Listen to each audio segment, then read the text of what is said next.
एक दफा का जिक्र है, किसी गांव में बंटी नाम का एक आदमी रहता था। बंटी बहुत गरीब था, उसकी एक बीवी और एक बेटा था। बंटी गरीब जरूर था लेकिन वो बहुत अच्छा इंसान था और उसी की तरह उसका बेटा भी बहुत नेक और अच्छा था। ये लोग मुश्किल से अपना गुजारा करते थे। एक दिन उसकी बीवी ने कहा, अरे सुनते हो, घर में कुछ नहीं है खाने को, सब सामान ही खत्म हो गया है। अरे बेगम अब सब्र करो, मैं मजदूरी करने जाता हूँ। तुम दुआ करना कुछ पैसे मिल जाएं, फिर कुछ खाने के लिए लेकर आता हूँ। उनकी गुर्बत का ये आलम था कि 2 वक्त की रोटी भी मुश्किल से ही पूरी होती थी। एक दिन बंटी का बेटा घर से बाहर जा रहा था कि उसके सामने एक बुजुर्ग आदमी आया और कहा, बेटा मैं बहुत थका हुआ हूँ, थोड़ा आराम करना चाहता हूँ, क्या तुम मेरी मदद कर सकते हो?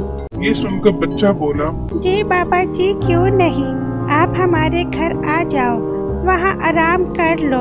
मुझे खुशी होगी कि मैं भी किसी के काम आऊँ।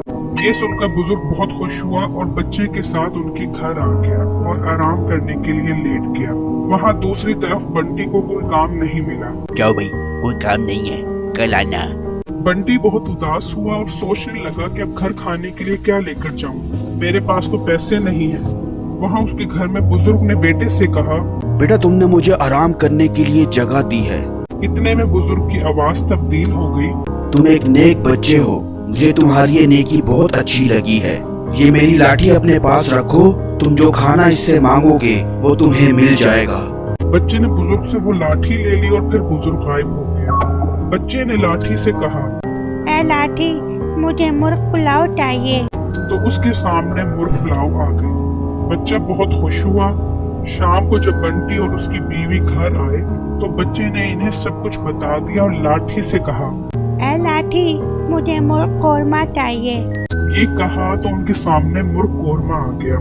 सब बहुत खुश हुए और कोरमा खाया। एक चोर खिड़की से ये सब कुछ देख रहा था। अगले दिन जब सब घर से बाहर गए तो चोर घर में आया और लाठी को उठाकर ले गया और अपने चोर दोस्तों से कहा, अरे मेरे हाथ में ये लाठी आई है, इससे जो खाना मांगो वो मिलता है, चलो सब मांगो। मुझे टिक्का बोटी चाहिए, मुझे फ्राइड राइस चाहिए, मुझे राजस्थानी मटन चाहिए।